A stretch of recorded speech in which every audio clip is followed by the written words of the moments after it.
আসসালামু আলাইকুম, শুভেচ্ছা সহ আমন্ত্রণ জানাচ্ছি দেশের এবং দেশের বাইরের সকল দর্শক শ্রোতাকে চ্যানেল আই সংবাদ আয়োজন নিয়ে বার্তাকক্ষে রয়েছি আহমেদ মেহেদী হাসান। সংবাদের শুরুতেই চলুন জেনে নেওয়া যাক ফ্রেশ আটা ময়দা সুজি সংবাদ শিরোনাম।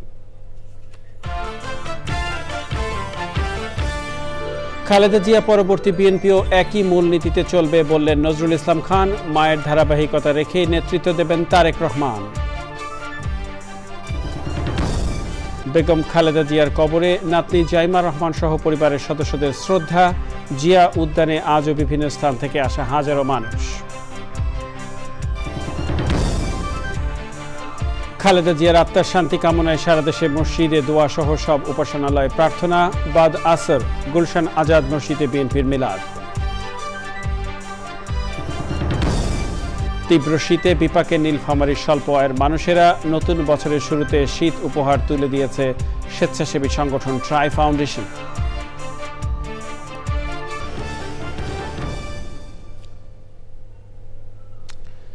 সংবাদ শিরোনামগুলো জানাচ্ছিলাম। প্রিয় দর্শক, এখনকার সংবাদ আয়োজন একই সঙ্গে চ্যানেল আইয়ের ইউটিউব চ্যানেলে এবং চ্যানেল আইয়ের ওটিটি প্ল্যাটফর্ম আই স্ক্রিনে লাইভ স্ট্রিমিং হচ্ছে। যাওয়া যাক বিস্তারিত সংবাদে।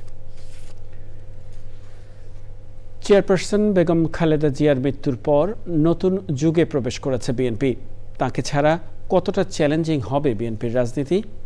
দল পরিচালনার স্টাইল এবং নীতিতে কোনো পরিবর্তন আসবে কি? উত্তর খুঁজতে বিএনপি নেতৃত্বের সঙ্গে কথা বলেছেন চকর মালিথা।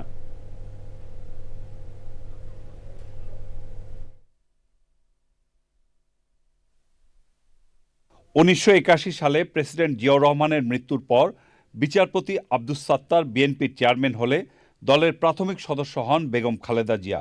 এরপর বিএনপির ভাইস চেয়ারপারসন হন তিনি। পরে বাংলাদেশ জাতীয়তাবাদী দল বিএনপির চেয়ারপারসন হয়ে দলের পুরোপুরি হাল ধরেন বেগম খালেদা জিয়া। দীর্ঘ প্রায় 44 বছর দলের হাল ধরে রেখেছিলেন শক্তভাবে। 1991 সালে খালেদা জিয়া তার ব্যক্তি ইমেজ এবং কারিশমা দিয়ে বিজয়ী হলে সরকার গঠন করে বিএনপি। এরপর আরও দুইবার দেশ পরিচালনার দায়িত্ব পেয়েছিলেন তিনি। 30 ডিসেম্বর খালেদা জিয়া মারা যাওয়ার পর দলের নেতৃত্ব এখন তার বড় ছেলে তারেক রহমানের হাতে।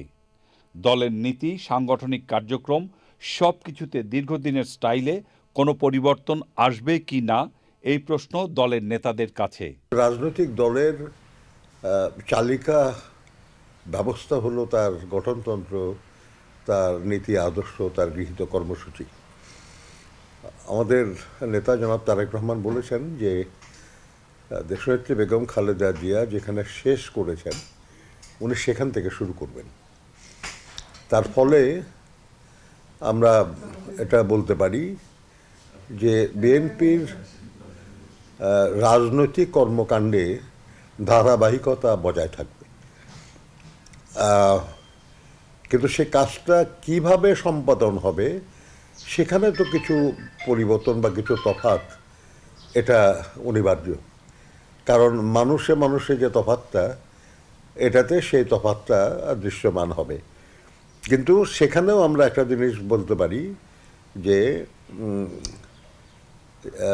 তারেক রহমান সাহেব যে সংস্কৃতিতে বড় হয়েছেন সেটা হলো শহীদ জিয়া এবং দেশনেত্রী বেগম খালেদা জিয়ার পরিবারের সদস্য হিসাবে, তাদের সন্তান হিসাবে তিনি বড় হয়েছেন।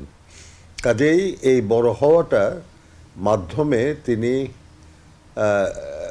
যা সেটা আমরা দেখব আগামী দিনের বিএনপির কর্মকাণ্ডে। দলের বিদেশ নীতিতে কি কোনো পরিবর্তন আসবে, এমন প্রশ্নের জবাব দিলেন দলের স্থায়ী কমিটির এই সদস্য। যেহেতু শহীদ রাষ্ট্রপতি জিয়া রহমান এবং দেশনেত্রী বেগম খালেদা জিয়ার রাজনীতি, রাজনৈতিক কর্মকাণ্ড, রাজনৈতিক আচরণ এগুলো সবই জনগণের দ্বারা সমর্থিত হয়েছে, জনগণের দ্বারা জনগণ পছন্দ করেছে, জনগণ সন্তুষ্ট ছিল। অতএব সেগুলো পরিবর্তনের তো কোনো জরুরি না। এটাকে আরও সমৃদ্ধ করা, এটাকে আরও কার্যকর করা এবং নতুন সময়ের প্রেক্ষাপটে সেটাকে সাজানো, এটা হবে তারেক রহমান সাহেবের কাজ। এবং আমার ধারণা যে উনি এই কাজটা করার সক্ষমতা রাখেন। তবে সবাই মনে করছেন তারেক রহমান দল এবং দেশের জন্য নতুন কিছু পরিকল্পনার বাস্তবায়ন করবেন, যা তিনি দেশে ফিরে তার প্রথম বক্তৃতায় বলেছেন। Chakor Malitha, channel I, Dhaka. BNP chairperson ও সাবেক প্রধানমন্ত্রী বেগম খালেদা জিয়ার কবরে শ্রদ্ধা জানাতে সমবেত হয়েছেন দেশের বিভিন্ন প্রান্ত থেকে আসা মানুষ। সাবেক প্রধানমন্ত্রীর প্রতি শ্রদ্ধার খবর জানতে যাচ্ছি শাকের আদনানের কাছে। তিনি রয়েছেন জিয়া উদ্যানে। আদনান, আপনি এখনো রয়েছেন জিয়া উদ্যানে। আপনি আমাদেরকে আগের সংবাদগুলোতে তথ্য জানাচ্ছিলেন সাবেক প্রধানমন্ত্রী বেগম খালেদা জিয়ার সমাধিতে গণমানুষের শ্রদ্ধা নিবেদনের। এই মুহূর্তে জুমার নামাজের পর এবং এই মুহূর্তে কি দেখছেন আপনার জিয়া উদ্যানে?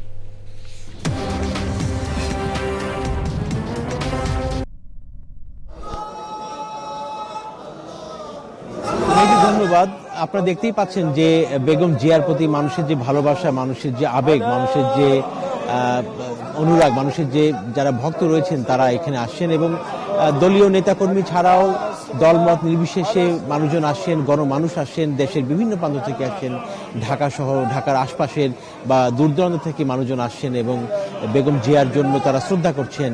এবং আপনারা জানেন যে আজকে জুমার দিন এবং জুমার নামাজ এখানে শেষ হয়েছে একটু আগেই, এবং সেখান থেকেও মানুষজন এখানে এসেছেন এবং এখানে এসে ফাতিহা পাঠ করছেন এবং বেগম জিয়া সহ বিএনপির যে প্রতিষ্ঠাতা শহীদ প্রেসিডেন্ট রাষ্ট্রপতি জিয়াউর রহমানের জন্য তারা দোয়া করছেন। এবং একই সঙ্গে শহীদ প্রেসিডেন্ট জিয়াউর রহমান এবং বেগম খালেদা জিয়ার এখানে কবর রয়েছে পাশাপাশি, তো সেটিকেও মানুষ একটি সৌভাগ্য মনে করছেন এবং তাদের দোয়া হচ্ছে দুজনের জন্য। এবং তারা বলছেন, নেতাকর্মী সহ গণমানুষ বলছেন যে বিএনপির যে চেয়ারপারসন এবং সাবেক 3 বারের প্রধানমন্ত্রী, বাংলাদেশের প্রথম নারী প্রধানমন্ত্রী বেগম খালেদা জিয়ার যে আদর্শ, যে নীতি, তিনি দেশের মানুষের জন্য যেভাবে কাজ করেছেন, মানুষকে ভালোবেসেছেন, অনেক কঠিন সময়ও তিনি পার করেছেন, তারপরেও এই জনগণকে ছেড়ে যাননি, দলের নেতাকর্মীদের ছেড়ে যাননি, তিনি তার কার্যক্রম চালিয়ে গেছেন। তো সেই প্রেক্ষাপটটি আসলে মাথায় রেখে তার যে কাজগুলো রয়েছে, তার যেসব স্বপ্নগুলো ছিল, বেগম জিয়া এবং তার স্বামী শহীদ প্রেসিডেন্ট জিয়াউর রহমান, এই দুজনের আসলে যে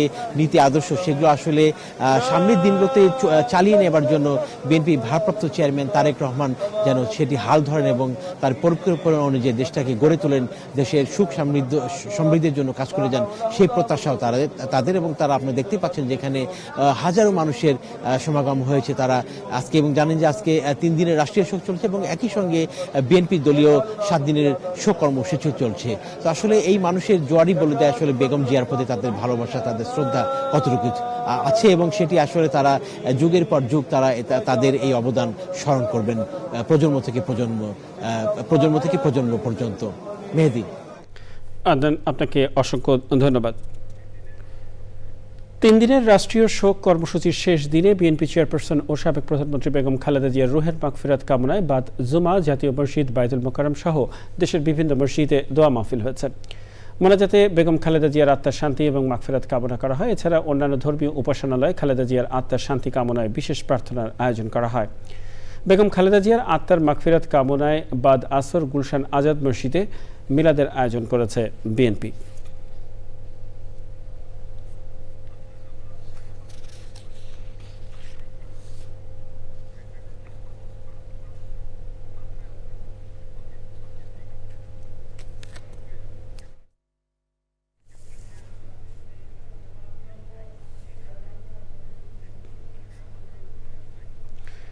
গাইবান্ধা, শরীয়তপুর, ময়মনসিংহ, মুন্সিগঞ্জ ও মাদারীপুরে সড়ক দুর্ঘটনায় 6 জন নিহত হয়েছে। এসব দুর্ঘটনায় আহত হয়েছে কমপক্ষে 60 জন। আহতদের বিভিন্ন হাসপাতালে ভর্তি করা হয়েছে। গাইবান্ধার পলাশবাড়ী ও গোবিন্দগঞ্জে আলাদা সড়ক দুর্ঘটনায় 4 জন নিহত হয়েছে। এই ঘটনায় আহত হয়েছে অন্তত 8 জন। স্থানীয়রা জানিয়েছে, সকাল 6টার দিকে পলাশবাড়ী গাইবান্ধা সড়কের ঠুটিয়া পুকুর এলাকায় কাজী পরিবহন নামের একটি যাত্রীবাহী বাসকে পেছন থেকে একটি সিমেন্ট বোঝাই ট্রাক ধাক্কা দিলে ঘটনাস্থলে বাসের হেলপার এবং জামিল নামে এক যাত্রী নিহত হন। আহত হয় বাসের 8 যাত্রী। রাত 11:30টার দিকে ঢাকা রংপুর মহাসড়কের ফাঁসিতলায় ফ্লাইওভারে ওঠার সময় দ্রুতগতির একটি ট্রাক পেছন থেকে একটি মোটরসাইকেলকে ধাক্কা দিলে ঘটনাস্থলে মোটরসাইকেলের 2 আরোহী নিহত হয়। এদিকে মুন্সিগঞ্জে ঘন কুয়াশায় ঢাকা মাওয়া এক্সপ্রেসওয়েতে 5টি আলাদা দুর্ঘটনায় দুমড়ে মুচড়ে গেছে যাত্রী বোঝাই বাস, ট্রাক, কাভার্ড ভ্যান সহ 8টি যানবাহন। এতে আহত হয়েছে কমপক্ষে 34 জন। অন্যদিকে শরীয়তপুরের নড়িয়ায় কাভার্ড ভ্যানের ধাক্কায় এক মোটরসাইকেল আরোহী ঘটনাস্থলে নিহত হয়েছে। ময়মনসিংহের তারাকান্দায় মধুপুর বটতলায় ট্রাক এবং সিএনজি অটোরিকশার সংঘর্ষে 1 জন নিহত এবং 3 জন আহত হয়েছে। ঢাকার ভাঙা এক্সপ্রেসওয়ের মাদারীপুরের শিবচরে যাত্রীবাহী বাস, পিকআপ ও কাভার্ড ভ্যানের ত্রিমুখী সংঘর্ষে কমপক্ষে 10 জন আহত হয়েছে। এদিকে শিবচর হাইওয়ে থানা পুলিশ গাড়ি 3টিকে সড়ক থেকে উদ্ধার করে যান চলাচল স্বাভাবিক করেছে। নীলফামারীতে ঘন কুয়াশা আর হিম শীতল বাতাসে জুবুথুবু মানুষ। তীব্র শীতে গরম কাপড়ের অভাবে এই অঞ্চলের স্বল্প আয়ের মানুষ চরম বিপাকে পড়েছেন। নতুন বছরের শুরুতে শীত উপহার হিসেবে শীতার্ত ও অসহায় মানুষের হাতে কম্বল তুলে দিয়েছে স্বেচ্ছাসেবী সংগঠন ট্রাই ফাউন্ডেশন। নীলফামারী থেকে আনোয়ারুল আলমের তথ্য ও ভিডিও চিত্রে আলবুকসিদের রিপোর্ট। 2 দশক ধরে ট্রাই ফাউন্ডেশন সমাজের অসহায় ও ছিন্নমূল মানুষের জন্য নিরলসভাবে কাজ করে যাচ্ছে। উত্তরের হিমালয়ের কাছাকাছি নীলফামারীতে শীতের তীব্রতায় মানুষের জীবনযাত্রা এখন স্থবির। ঠিক তখনই ট্রাই ফাউন্ডেশন শীত বস্ত্র হিসেবে কম্বল উপহার নিয়ে পাশে দাঁড়িয়েছেন। শীতার্ত ও অসহায় মানুষ নতুন বছরে কম্বল হাতে পেয়ে আনন্দিত। ট্রাই ফাউন্ডেশন থাকিয়া আমরা একটা কম্বল পাচ্ছি, কম্বলটা পেয়ে আমরা খুব আরাম পাচ্ছি। শীতের কারণে কাজ কাম করি পাচ্ছি না, ঠান্ডা খেয়ে আমরা শীতে যে কম্বলগুলো পাচ্ছি ট্রাই ফাউন্ডেশন থেকে দিচ্ছে, তাকে ধন্যবাদ। শীত বস্ত্র বিতরণ করেছে আমাদের মাদ্রাসার পক্ষ থেকে, তাদেরকে কৃতজ্ঞতা জানাই। ঠান্ডাতেই আমি কাবু হয়ে গেছি, এই কম্বলটা দিয়ে আমার একটু আমি উপকার পাবো। প্রতি বছর এসব শীতার্ত মানুষের পাশে দাঁড়ানোর সাহসিকতার জন্য ট্রাই ফাউন্ডেশনকে অভিনন্দন জানিয়েছে বিভিন্ন শ্রেণী পেশার মানুষ। ট্রাই ফাউন্ডেশন ঢাকাকে আমার বিদ্যালয়ের পক্ষ থেকে এবং শীতার্ত মানুষদের পক্ষ থেকে আমি কৃতজ্ঞতা জ্ঞাপন করছি এবং সেই সাথে আশা করছি যে এরকম যদি আরও কিছু সংস্থা এই শীতার্ত মানুষদের শীত নিবারণে এগিয়ে আসে তাহলে অত্র এলাকার শীতার্ত মানুষজন উপকৃত হবে। এই উপযুক্ত সময়ে ট্রাই ফাউন্ডেশন যে শীতবস্ত্র গরিবদের মাঝে বিতরণ করতেছে, এতে তাদের কষ্ট লাঘব হবে, তারা অনেক খুশি হবে এবং ভালো হবে। সমাজের বিত্তবান মানুষগুলো সহযোগিতার হাত বাড়িয়ে দিলে সুন্দর বাংলাদেশ গড়ে তোলা সম্ভব। উত্তরবঙ্গে শীতের প্রকোপটা আমাদের প্রতি বছরই বেশি থাকে, অতীতের ধারাবাহিকতা এবারও যে কাজটি করলো এটা প্রশংসনীয়। ট্রাই ফাউন্ডেশনকে ধন্যবাদ ও কৃতজ্ঞতা জানাচ্ছি। সরকারি সাহায্যের পাশাপাশি বেসরকারিভাবে এরকম প্রতিষ্ঠানগুলো যদি এগিয়ে আসে তাহলে মানুষের যে অভাবগুলো আছে এবং শীতবস্ত্র সহ অন্যান্য যেই উপকরণগুলো প্রয়োজন সেগুলো সরবরাহ করে খুবই উপকৃত হবে। ট্রাই ফাউন্ডেশনের পাশাপাশি দেশের বিত্তশালীদের এগিয়ে আসার আহ্বান সচেতন মানুষের। আল মুকসিদ, চ্যানেল আই।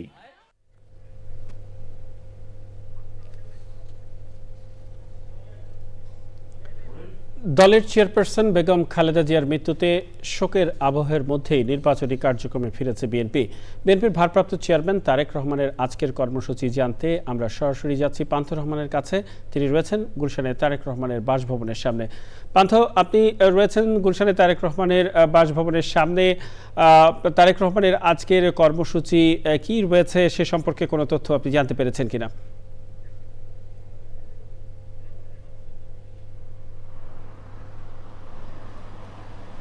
মেহেদী, আমরা এই মুহূর্তে আছি তারেক রহমান সাহেব যে বাসাটিতে রয়েছেন লন্ডন থেকে ফেরার পরে, যিনি এই 196 নম্বর গুলশান এভিনিউর যে বাসাটি রয়েছেন সেই বাসাটির ঠিক সামনে। কিছুক্ষণ আগে তিনি কিন্তু বের হয়েছিলেন জুমার নামাজ পড়ার জন্য। নেভি হেডকোয়ার্টারের যে মসজিদটি, কেন্দ্রীয় মসজিদটি, সেই মসজিদে তিনি নামাজ পড়েছেন। যদিও সেখানে গণমাধ্যমের প্রবেশাধিকার না থাকার কারণে আমরা কিন্তু তার সেই নামাজের স্থানটিতে যেতে পারিনি, কিন্তু যতটুকু জেনেছি যে নামাজ এবং দোয়া শেষ করে তারপর তিনি কিন্তু এখানে তার বাসায় কিছুক্ষণ আগে ফেরত এসেছেন এবং তার সঙ্গে যারা ছিলেন অন্যান্য সদস্যরা তারাও কিন্তু ফিরে এসেছেন। আমরা আজকের কর্মসূচি যেটি থেকেই বলছিলাম যে জুম্মার নামাজ তিনি পড়তে যাবেন, কিন্তু দলীয় ভাবে বিএনপির পক্ষ থেকে আসলে ঠিক জানা যাচ্ছিল না যে তিনি আদৌ কোন মসজিদে কোথায় জুমার নামাজ পড়বেন এবং দোয়ায় অংশগ্রহণ করবেন। তো সেই বিষয়টি আমরা যখন নিশ্চিত হতে পারি ততক্ষণে আসলে আমরা গিয়েও সেখানে আসলে প্রবেশাধিকার না পাওয়ার কারণে সেখানে যাওয়া যায়নি। তবে জুম্মা নামাজ শেষ করে এসে তিনি আবার বাড়িতে ঢুকেছেন। এর আগে জানেন তার মেয়ে ব্যারিস্টার জাইমা রহমান সহ তার পরিবারের সদস্যরা জিয়াউর রহমান এবং বেগম খালেদা জিয়ার কবর জিয়ারত করে তারাও কিন্তু ফেরত এসেছেন বাসায়। এর পরের যে কর্মসূচি, সেই কর্মসূচি নিয়ে আমরা বিভিন্ন জনের কাছ থেকে জানার চেষ্টা করছিলাম যে তিনি আদৌ আজ বিএনপি চেয়ারপারসনের যে রাজনৈতিক কার্যালয় গুলশানে অবস্থিত সেখানে যাবেন কিনা। তবে সে বিষয়টি নিশ্চিত হওয়া গেলে আমরা নিশ্চয়ই পরবর্তীতে আপনার মাধ্যমে আমাদের দর্শকদেরকে জানিয়ে দিতে পারবো। মেহেদী, আপাতত এই ছিল তারেক রহমানের বাসভবনের সামনে থেকে আমার কাছে সর্বশেষ তথ্য। আপনাকে অসংখ্য ধন্যবাদ। আপনি খবর সংগ্রহ করুন, নিশ্চয়ই আপনার কাছ থেকে পরবর্তীতে আমরা আরও সংবাদ পাব। এ পর্যায়ে বিপিএল টি-20 ক্রিকেট প্রসঙ্গ।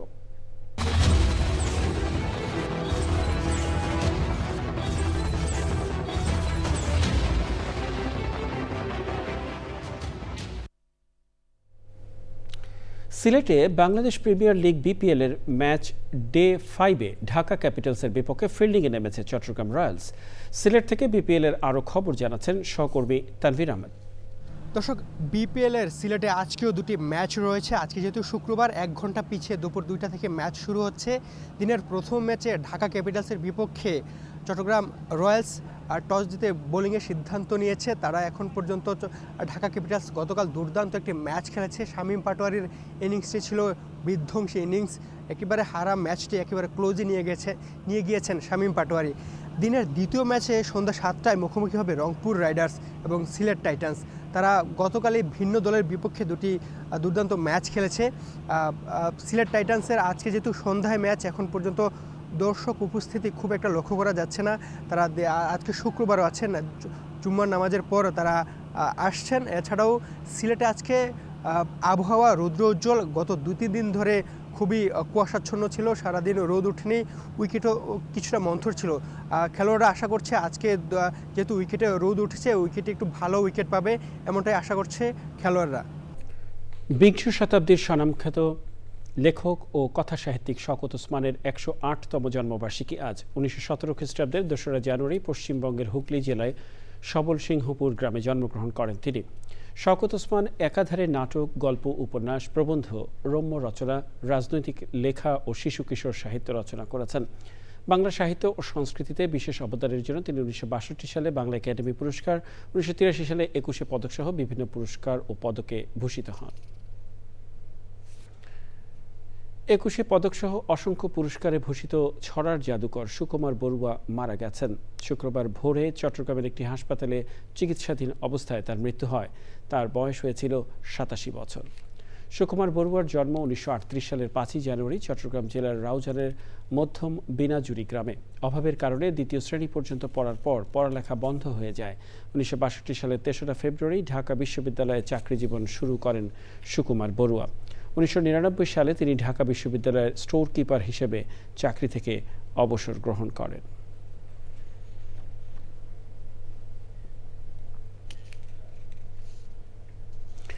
দুই দফা শপথ গ্রহণের মধ্য দিয়ে আনুষ্ঠানিকভাবে দায়িত্ব গ্রহণ করেছেন নিউ ইয়র্ক সিটির 112তম মেয়র জোহরান মামদানি।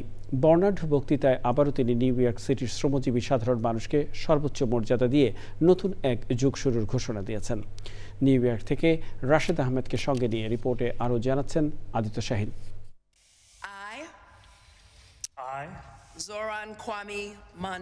প্রায় 400 বছরের পুরনো শহর, পৃথিবীর রাজধানী খ্যাত যুক্তরাষ্ট্রের নিউ ইয়র্ক পার করেছে 111টি মেয়রের যুগ। এবার 112তম মেয়রের বেলায় এসে এই প্রথম এই শহরের শাসন ব্যবস্থা থেকে শুরু করে নাগরিক অধিকার পাল্টে দেওয়ার পাশাপাশি তৃণমূল মানুষের মর্যাদার বিষয়টি সবচেয়ে উপরে তোলার ঘোষণা এসছে। বয়সে সবচেয়ে তরুণ ও প্রথম মুসলিম মেয়র জোহরান মামদানি বলেছেন 8 মিলিয়ন 5 লক্ষ নিউ ইয়র্কবাসী এই নতুন যুগকে বাস্তবতায় রূপ দেবেন। মেয়র মামদানি বলেছেন, আজ থেকে এই শহর ধনী ও ক্ষমতাবানদের নয়, এই শহর কর্মজীবী মানুষের। where she will lead our efforts to build the high-quality early childhood education system that New Yorkers deserve. মামদানির শপথ আর তার মুখের কাব্যময় ভাষার নতুন ন্যারেটিভ স্বচক্ষে দেখতে সিটি হল ঘিরে সমাগম হয় প্রায় 10,000 মানুষের। সরকারের পদস্থ কর্মকর্তা, নির্বাচিত জনপ্রতিনিধি, স্টেট গভর্নর ক্যাথি হকুল, বিদায়ী মেয়র এরিক অ্যাডামস সহ বহু সংখ্যক গণ্যমান্য ব্যক্তিত্বের উপস্থিতিতে জোহরান মামদানিকে শপথ বাক্য পাঠ করান আমেরিকার প্রখ্যাত গণতান্ত্রিক সমাজতন্ত্রী নেতা সিনেটর বার্নি স্যান্ডার্স। সাধারণ মানুষ বলছেন আজকে তারুণ্যের যে উপস্থিতি এবং স্মরণকালের সবচেয়ে মানুষের উপস্থিতির মধ্য দিয়ে এটাই প্রমাণিত হয় জোহরান মামদানির পথ চলা হবে মানুষের সঙ্গে। নিউ ইয়র্ক সিটি হল থেকে আদিত্য শাহিন, চ্যানেল আই। এ পর্যায়ে নিটল টাটা কৃষি সংবাদ।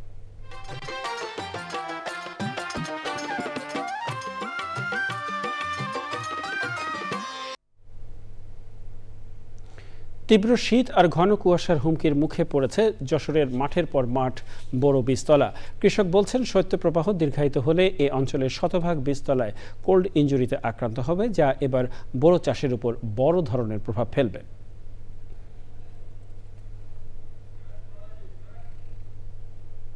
প্রকৃতি সংবাদ।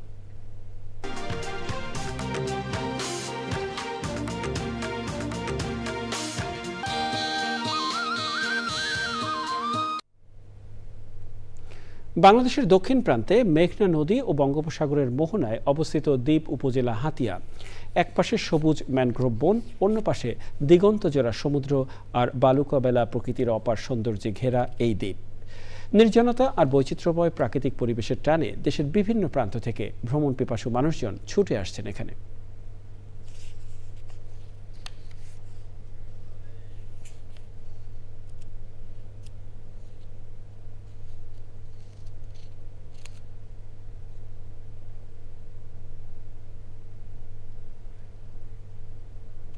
জানাবো খেলার খবর।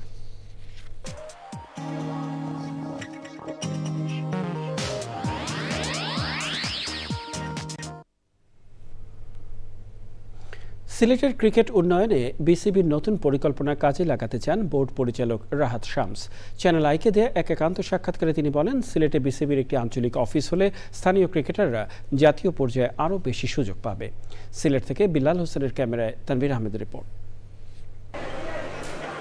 পৃথিবীর অন্যতম সুন্দর স্টেডিয়ামের একটি সিলেট আন্তর্জাতিক ক্রিকেট স্টেডিয়াম। চারপাশের প্রাকৃতিক সৌন্দর্য মুগ্ধ করে দর্শকদের। তবে সৌন্দর্যের পাশাপাশি খেলোয়াড়দের নিয়মিত খেলার সুযোগে যে সমান গুরুত্বপূর্ণ, সেটাই মনে করিয়ে দেয় সিলেটের স্থানীয় ক্রিকেটের বাস্তবতা। সিলেট স্টেডিয়ামে দুটি ক্রিকেট মাঠ থাকলেও স্থানীয় ক্রিকেটারদের ভরসা জেলা স্টেডিয়াম। এবার সেই অপেক্ষার অবসান ঘটিয়ে স্বস্তির খবর দিয়েছেন বিসিবি পরিচালক রাহাত শামস। আউটার স্টেডিয়ামে আয়োজন করা হবে league match. Local cricket board যদি হয়, রিজিওনাল ক্রিকেট বোর্ড হইলে আমরা অনেক জিনিস যে কুইকলি ফিক্স করতে পারবো। আবার মনে হয় যে প্রসিজিওরাল ডিলেটা আমরা কমাইতে পারবো। সো এটা যদি করতে পারি তাহলে আমাদের service to the customers, frontliners. Sylhet জেলা স্টেডিয়াম পুরোপুরি ফুটবলের জন্য নিতে চায় বাফুফে। এই বিষয়েও নিজের অবস্থান তুলে ধরেছেন বিসিবির এই পরিচালক। আমাদের এখন যতগুলো গ্রাউন্ড আছে সেইখান থেকে আমরা যতটুকু প্র্যাকটিসের জন্য বাইর করতে পারি। টুর্নামেন্টের জন্য বাইর করা কিন্তু ডিফিকাল্ট হয়। টুর্নামেন্ট আমরা লিগটা চালু করতেছি। আমরা জেলা ক্রীড়া সংস্থার যে ডিস্ট্রিক্ট স্টেডিয়াম, এই ডিস্ট্রিক্ট স্টেডিয়ামটা আলহামদুলিল্লাহ ভালো খেলার জন্য উপযুক্ত হয়ে গেছে। যদিও আমাদের ওইখানে বিল্ডিংগুলোর যে ইনফ্রাস্ট্রাকচার বা ওইখানে আমাদের সেনাবাহিনীর ওনারা আছেন, সো সেই জন্য এখানে আমাদের স্ট্রাগল হবে। তারপরেও আমরা লিগটা ইনশাল্লাহ এইখানে করব। বিপিএলে শিরোপা লড়াইয়ের দৌড়ে নিজের শহরের দল সিলেট টাইটান্সকে এগিয়ে রাখছেন তিনি। Tanvir Ahmed, channel I, Sylhet. প্রিয় দর্শক, সংবাদের শেষ প্রান্তে আমরা চলুন আরও একবার জেনে নেওয়া যাক যা ছিল এখনকার ফ্রেশ আটা ময়দা সুজির সংবাদ শিরোনামে। খালেদা জিয়া পরবর্তী বিএনপিও একই মূলনীতিতে চলবে বললেন নজরুল ইসলাম খান। মায়ের ধারাবাহিকতা রেখেই নেতৃত্ব দেবেন তারেক রহমান।